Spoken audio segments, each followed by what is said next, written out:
এটা কোনো নতুন আন্দোলন নয়। আমরা জানি আমরা বিএসএফ ককবরকে রোমান স্ক্রিপ্ট ইন্ট্রোডিউস করার জন্য 1968 থেকে আমরা আন্দোলন করে আসছি।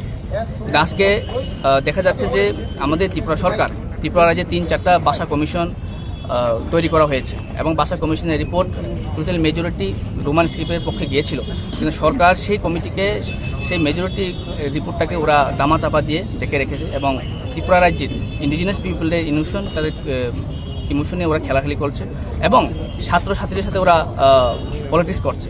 আমরা সবাই জানি গত 17 তারিখে সিবিএস একটা এক্সাম ছিল, ক্লাস 10। ওরা যে সময় কোয়েশ্চেন পেপার দেখে বেঙ্গলি স্ক্রিপ্টে ওরা পেয়েছে, তো ওরা ছাত্ররা চেয়েছিল যে বেঙ্গলি রোমান স্ক্রিপ্টে ওরা কোয়েশ্চেন পেপারটা সেট আপ হোক এবং ওরা রোমান স্ক্রিপ্টের জন্য ওরা তৈরি হয়ে এসেছিল। কিন্তু দেখা যাচ্ছে যে সরকার এবং টিবিএসসি বোর্ড এবং সিবিএসসি বোর্ড ওরা ছাত্রদেরকে একটা স্ক্রিপ্ট ইম্পোজ করে দিয়ে ওদের কেরিয়ারের সাথে, ওদের ফিউচারের সাথে ওরা খেলছে। তাই আমরা টিএসএফ আজকে ইনডিফিনিটের জন্য একটা বন্ধ ডাক দিয়েছি, কারণ যে সময় ফান্ডামেন্টাল রাইট ব্রেক করা হয়, আমাদের অধিকারকে যখন আমাদের কাছে কেড়ে নেওয়া হয়, তখন আমরা এই স্ট্রাইকের অপশনটা আমাদের চুজ করে নিতে হয়েছে। আমার নাম মনীষ দেববর্মা, আমি টিএসএফ আগরতলা টাউন কমিটির প্রেসিডেন্ট। বন্ধ আপনাদের কতটুকু সমর্থক হয়েছে বলে মনে করেন? বন্ধ দেখুন, আমরা ন্যাশনাল হাইওয়েতে আমরা বিশেষ করে ফোকাস করছি। ন্যাশনাল হাইওয়েতে ভালোভাবে বন্ধ চলছে এবং আমি আমাদের ত্রিপুরা রাজ্যের জনগণকে এতে মেসেজ দিতে চাই, এটা আমরা কারোর বিরুদ্ধে নই, কারোর বাসার বিরুদ্ধেও নই।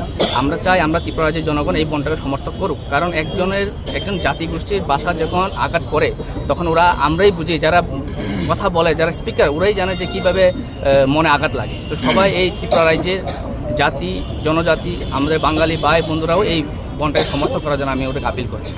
এই সকাল থেকে আপনারা বিভিন্ন জায়গাতে রাজপথ দখল করে আছে, যেটা ন্যাশনাল হাইওয়ে দখল করে আছে, কোনো সরকারি পদাধিকারী আপনাদের সঙ্গে কথা বলেছে কি?